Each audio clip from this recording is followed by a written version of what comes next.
At the Port of Long Beach, a major transformation is underway, one that will reshape how cargo moves across the nation.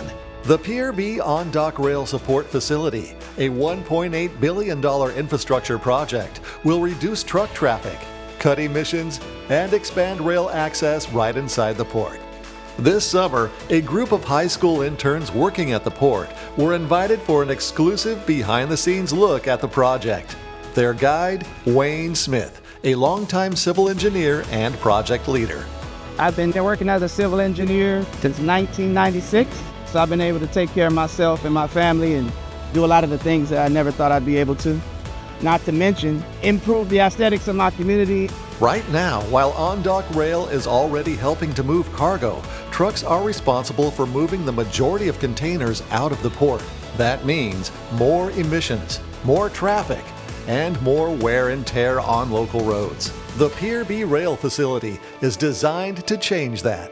This project is aimed at reducing the number of vehicles you see, or trucks I should say, you see on the highways, tying all of our shipping terminals into on-dock rail. Essentially, those containers that you see will come right off of the ships and be placed onto a train, reducing about 700 trucks per day.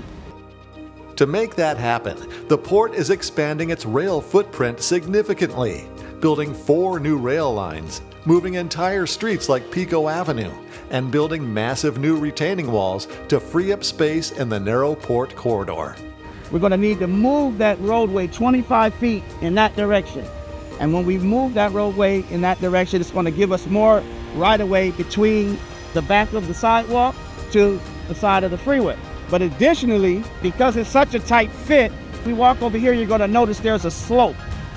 So instead of having that slope, which is taking up additional space, we're going to construct a retaining wall, which will give us additional space.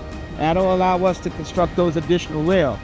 But if we're going to move the roadway 25 feet to the right, if we don't move those power lines, they're going to be right in the middle of the street, right? And in the port, we have oil pipelines, water pipelines, gas, telecommunication, all kinds of pipelines. So if you can imagine, we need to move this street 25 feet to the west. We're going to need to move all those pipelines as well as all of those power lines, right? One of the most complex parts of the project, relocating oil infrastructure that lies directly in the project's path. That means removing entire oil fields, abandoning wells, and replacing them with new pipelines without shutting down operations. The Pier rail program isn't a single project. It's a program of 10 major construction contracts, each one ranging from $100 to $400 million. Together, they'll modernize cargo movement at the port for decades to come. You know, when you're a child and you're in school and they tell you, you guys are the leaders of the future. So when you're sitting there, you don't really, it doesn't click. But now here, some 30 years later, I can look around at the impact that I've actually had, in life. And it's more than just a job. For these high school interns, this tour wasn't just about steel and concrete. It was about seeing how infrastructure gets built, how communities are shaped, and how their port is working to become the first 100% zero-emission port in the nation by investing in projects like Pier. For more information about Pier, visit polb.com/Pier.